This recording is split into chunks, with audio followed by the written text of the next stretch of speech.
వి రామారావు గారి సతీమణి అమ్మ వసంత కుమారి గారికి దత్తాత్రేయ గారు సన్మానం చేసి వారి రుణం తీర్చుకుంటున్నారు.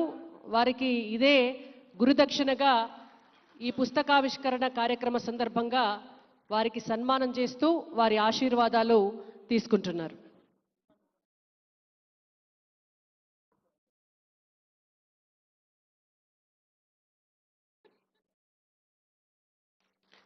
వి రామారావు గారితో మరియు వారి సతీమణి అమ్మ వసంత కుమారి గారితో దత్తాత్రేయ గారికి వారి కుటుంబానికి అత్యంత విలువైనటువంటి అమూల్యమైనటువంటి అనుబంధం సంబంధ బాంధవ్యాలు ఉన్నాయి. భారతీయ జనతా పార్టీలో ఉన్నటువంటి చాలామంది నాయకులకు కార్యకర్తలకు కూడా వి రామారావు గారు గురువు లాంటి వారు. వారి మార్గనిర్దేశంలో ఇవాళ భారతీయ జనతా పార్టీ ఇంత విజయవంతంగా ముందుకు వెళ్తోంది అంటే వారి సతీమణిగా వసంత కుమారి గారు కూడా అనేక రకాలుగా వెన్నుదన్నుగా ఉండి ప్రోత్సహించిన నేపథ్యంలో గురువు గారి సతీమణి అమ్మగారికి వారు సన్మానించి వారి ఆశీర్వాదం తీసుకోవడం జరిగింది. ఇప్పుడు గవర్నర్ గారు మరియు వారి జీవిత భాగస్వామి మేడం, ఈ అమ్మ పేరు కూడా వసంత గారే. జీవితంలో కొన్ని అనుకోకుండా అలా జరుగుతూ ఉంటాయి. దత్తాత్రేయ గారి సతీమణి అమ్మ వసంత గారు మరియు దత్తాత్రేయ గారికి రాష్ట్ర ముఖ్యమంత్రి వర్యుల సమక్షంలో, రాష్ట్ర గవర్నర్ జిష్ణుదేవ్ వర్మ గారి సమక్షంలో, అలై బలై కమిటీ ఆధ్వర్యంలో, అలాగే బొగ్గు గనుల శాఖ మంత్రివర్యులు శ్రీ కిషన్ రెడ్డి గారి సమక్షంలో, రాజ్యసభ సభ్యులు డాక్టర్ కె లక్ష్మణ్ గారి సమక్షంలో వారి కుటుంబ సభ్యులు వారికి సన్మానం చేయబోతున్నారు.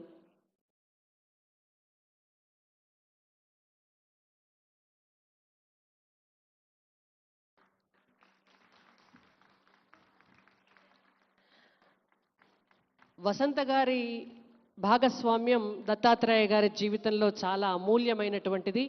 మీ అందరికీ కూడా ఒక విషయం చెప్పాలి. సహజంగా ఆ కాలంలో వివాహాలంటే పెద్దలు కుదిర్చినటువంటి సంబంధాలనే మనం అనుకుంటాం.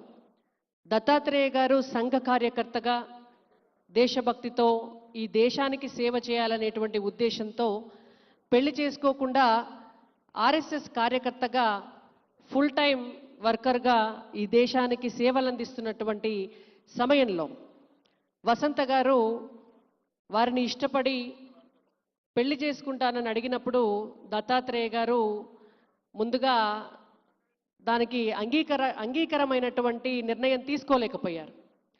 చేసుకుంటే మిమ్మల్ని తప్ప ఎవరిని చేసుకోను, దేశం కోసం మీరెంత గట్టిగా సేవ చేయాలనుకుంటున్నారో ఆ సేవలో మీ జీవిత భాగస్వామిగా నేను కూడా సేవ చేయాలనుకుంటున్నాను, ఎన్ని సంవత్సరాలైనా కూడా ఇలాగే ఎదురు చూస్తానని చెప్పి ఆవిడ 14 సంవత్సరాలు దత్తాత్రేయ గారి కోసం ఎదురు చూశారు. వసంత గారు 14 సంవత్సరాలు ఇంట్లో పెద్దల్ని కూడా ఒప్పించి వారు వెయిట్ చేస్తే దత్తాత్రేయ గారే ఇక విడిచిపెట్టేటట్టు లేరు అని చెప్పి వసంత కుమారి గారిని వివాహం చేసుకోవడం జరిగింది.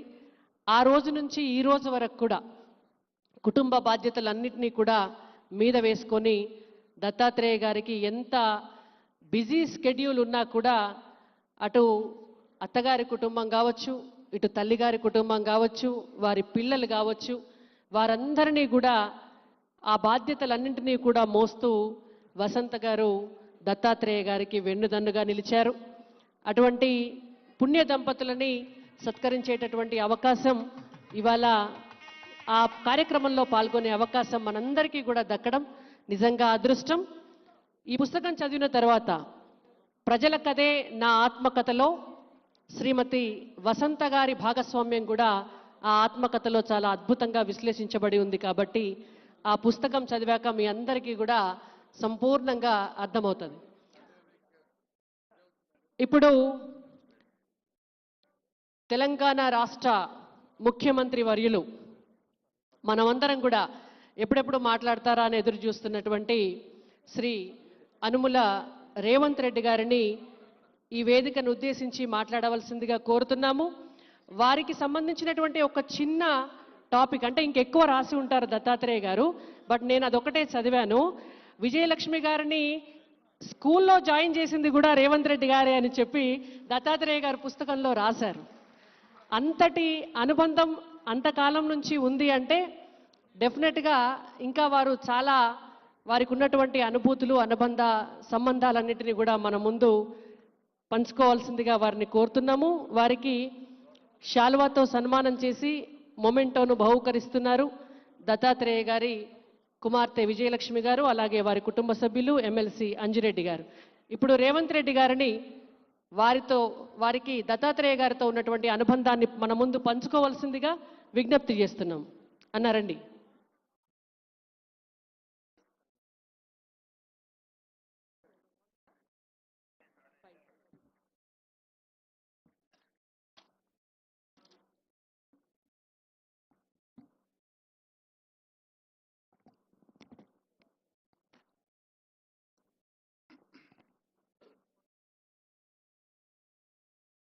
శిల్పకళా వేదికగా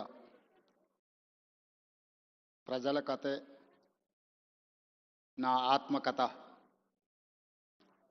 పెద్దలు బండారు దత్తాత్రేయ గారి ఆత్మకథ పుస్తక తెలుగు వెర్షన్ ఈరోజు విడుదల చేసే కార్యక్రమంలో నాతో పాటు మాజీ రాష్ట్రపతి, ఆంధ్రప్రదేశ్ ముఖ్యమంత్రి గారు, అదేవిధంగా ఆంధ్రప్రదేశ్ గవర్నర్